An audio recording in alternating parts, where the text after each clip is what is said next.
Welcome back to Inside College Basketball Now with Jon Rothstein. Pleased to be joined by Georgetown head coach Ed Cooley. And Ed, welcome. Ed, is it hard to believe that you're now in your third year as head coach at Georgetown? It goes fast, John, and thanks a lot for having me on. It's flown by. It seems like yesterday when we arrived, trying to get our feet on the ground here in DC, and where to live, how to get around, deal with all the traffic. The Mid-Atlantic's a lot different than the Northeast, up in New England. So it's been an enjoyable challenge, which we're excited about. And, we're excited about, the beginning of this season. What's the biggest thing that you know now about being Georgetown's head coach that you didn't know when you took the job? How fertilized the area is with talent and the coaching. It's been an eye opener. There's some great players, great schools. This DMV area is just saturated with talent. We got to do a great job of trying to acquire the ones that fit here and the ones that want to come here. But that's been the biggest eye opener for me. Ed, how is being the head coach at Georgetown different than being the head coach at Providence College or at Fairfield?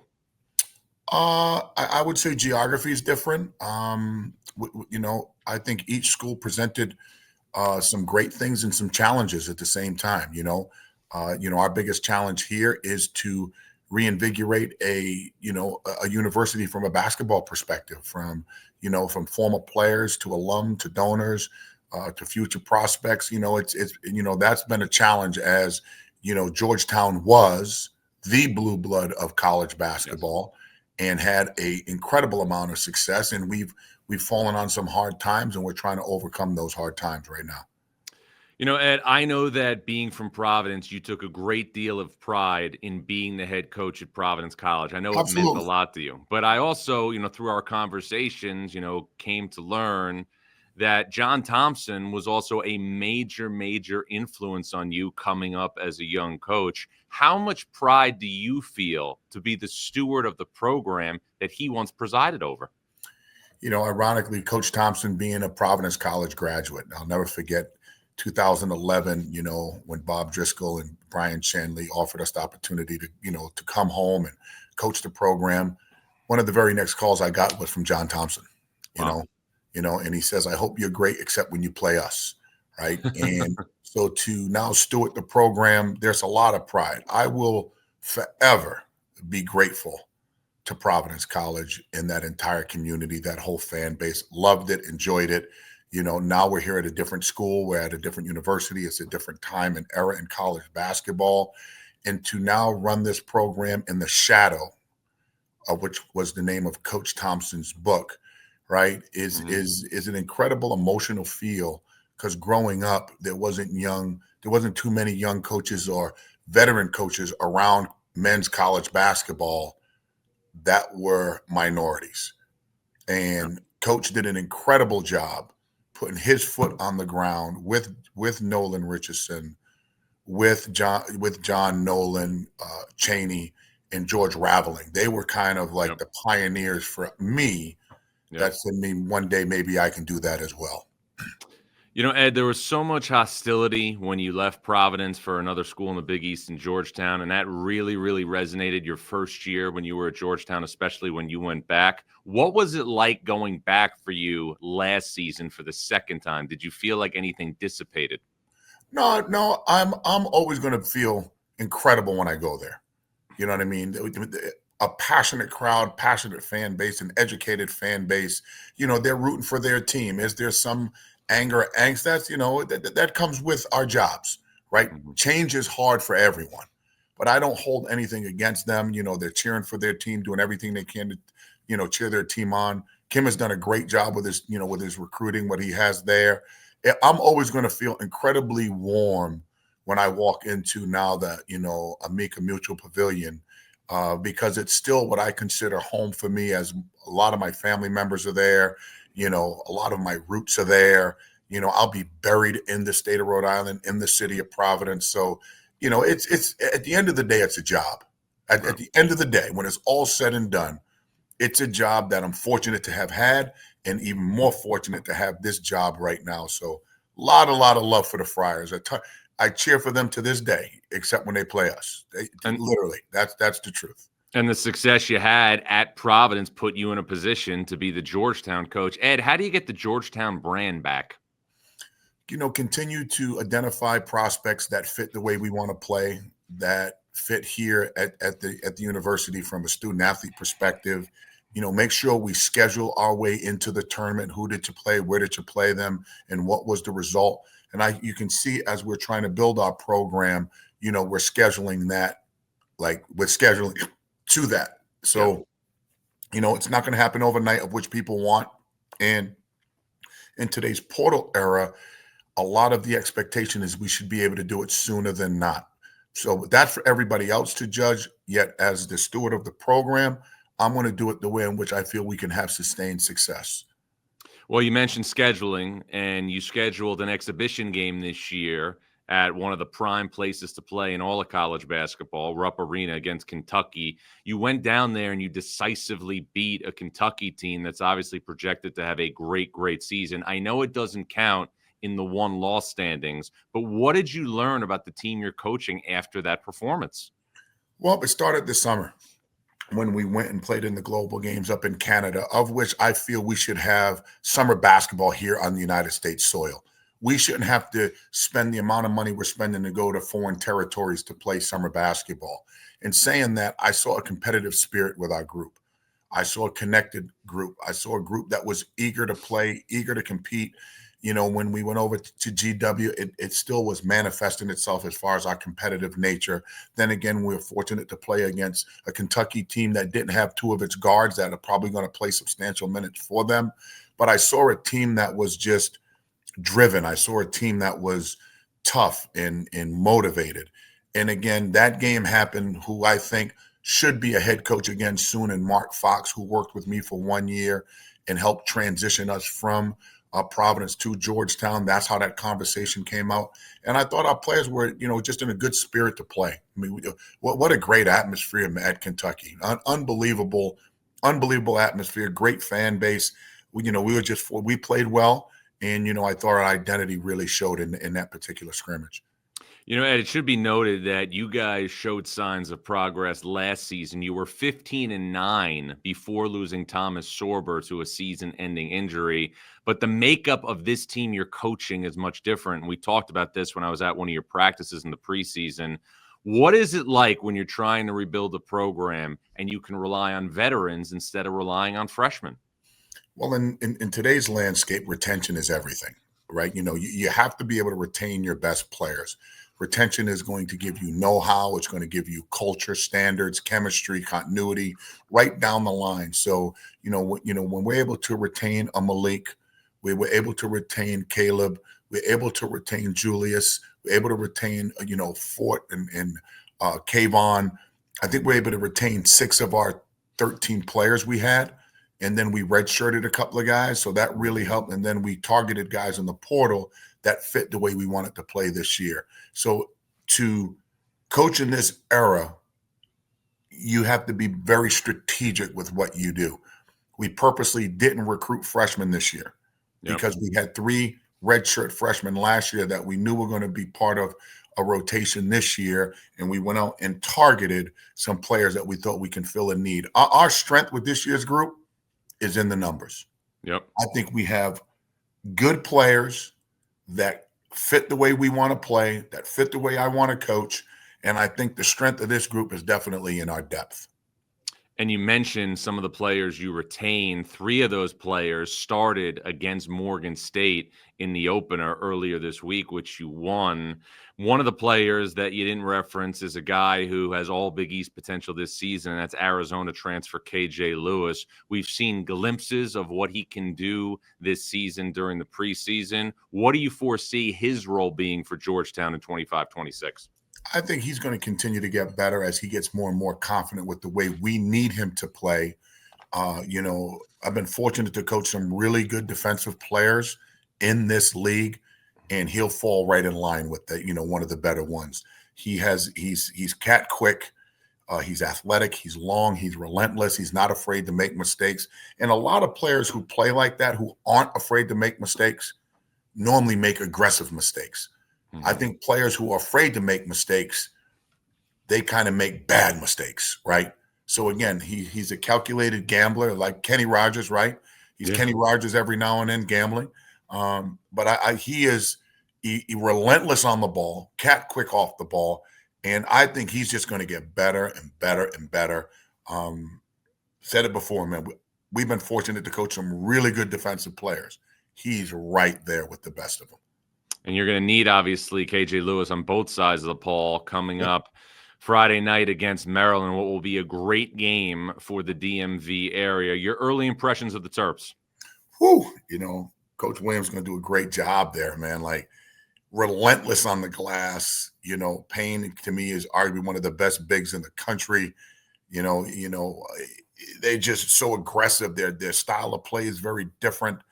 But you're going to have a hard hat and a hammer in your hand when you play against them because, it's going to be a physical game, but it's also going to be an exciting game. To have that level of game this early, and what I'm loving about college basketball right now is you're going to see a lot of early competitive games, right on through March. In Georgetown, Maryland will be one of those games. It's a 6:00 game. It's on the road, and it's a reason why we went to Canada and played on the road at GW, played on the road at Kentucky to set us up for a really hostile environment that we're excited about, and I think the DMV is excited about. So it should be a great game, great competition, and hopefully we can stay healthy and come out with a win. Well, Ed, you hit the nail on the head right there because staying healthy is the key to having breakthrough seasons when you are rebuilding a program. Langston Love's a player you brought in from Baylor, who I know was in and out of the lineup in the preseason, was not in the box score Monday. What is his status for Friday against Maryland? So he'll be another game time decision. He's fought a lot of adversity throughout his entire career, many surgeries, many injuries. Right now he's still nursing a pretty sore hamstring. So, we have to, again, you don't want to come back from a hamstring too early because if you tweak it again, it could be another 3 to 4 weeks. I don't know if he'll practice today. We'll see. I'll get the medical report in about 10 minutes. So, we're excited to try to get him back because he's another veteran player coming from a great situation at Baylor, coached by a great coach, had a lot of success. And he was somebody we targeted that had NCAA experience to try to bring to Georgetown. So hopefully we can get him back sooner than later. And obviously this Maryland game is one part of a big non-conference schedule for Georgetown in your third year. Clemson, a team that obviously was high seeds in the last 2 NCAA tournaments, is going to come to Washington, D.C. You're going to North Carolina. You're also going to play a couple of big games in Florida. You're going to be in a situation where you're going to have Dayton and you could get BYU or Miami. How important is it for Georgetown to move the needle here before Christmas? I think it's really important. And, Lee Reed, our athletic director, who is one of the 12 hard-serving committee members, right? Yeah. And I don't think they get enough attention for how much time goes into that. So I know, Coach Gavitt has done an unbelievable job with his team selecting those. And it's not easy. Like, you have to be the athletic director, commissioner, or whatever job position you have at your institution, but also be in charge of the best sporting event in America, March Madness, right? And it is our goal, scheduling-wise, to try to get to that point, to be one of the worthy 68 teams that are chosen. And it is our hope that this could be the year. Have to stay healthy. I mean, health is really, really important to all programs, but it's nothing like being part of that selection on that Sunday. Yeah, like when you're selected, the food is better, you look better, your kids kind of, you say yes to your kids more, right? So it's nothing like being part of that field of 68. Never take for granted when you're selected. Like for teams and not teams, I would say more fans. Oh, we're only an 11 seed. Oh, how the hell are we a 10 seed? If you get in, you get a chance to win. Yeah. I would rather be the last team in than be the first team out. Right? Yeah, so the perspective is just get in, shut up, roll with it, and go be the best team that you can be in that tournament. That's what I look at, that field of 68. And the quest to obviously have a resume that gets you into the NCAA tournament begins on Friday night against Maryland. And Ed, I know Mhm. we've got a couple of months or so before we get into the guts of the Big East, but this league now is centered around two teams who are obviously viewed to be two of the best teams in the country, and that's St. John's and UConn. And it's these two programs what everybody wants to talk about. As a coach in the league, does it get agitating that all of the dialogue seems to be centered around St. John's and UConn? That's your job. That's not mine. Those two teams are worthy of the attention that they're getting. They have two incredible coaches, great organizations, great teams. Both have won national championships. They deserve that. Great recruiters, great in-game adjustment coaches, great motivators. They deserve that attention. And if we want that level of attention, the rest of us that are in the Big East, who have had a little success, we haven't won a national championship yet. Yep. So St. John's and Connecticut deserve that. You still have to play the game. Yep. You still have to play the game, right? So the rest of us, we're going to do our job. The Big East is great conference, great competition, incredible places to play. Every place is sold out every time you walk in there. So the energy around it, I don't get sick of hearing it. I'm happy because you're talking about the Big East. You're talking about two of the top teams in our league. Yep. Being the two of the top teams in all of college basketball. That's under the umbrella of this monster that's called the Big East. And all of us coaches, whatever league we're in, we all feel we're in the best league. Yep. This is year 20, I believe 24 for me in the Big East, I believe. Mm-hmm. 9 as an assistant and now 15 as a head coach in this league. And there's no better basketball in America, in my humble opinion. My humble opinion.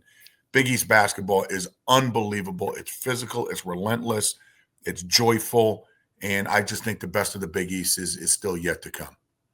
Ed, it's interesting, too, because when you look at this new rendition of the Big East, which started in the 13-14 season, which was also the year that you led Providence to the Big East tournament title, this league has never had all of its marquee brands hitting at the same time.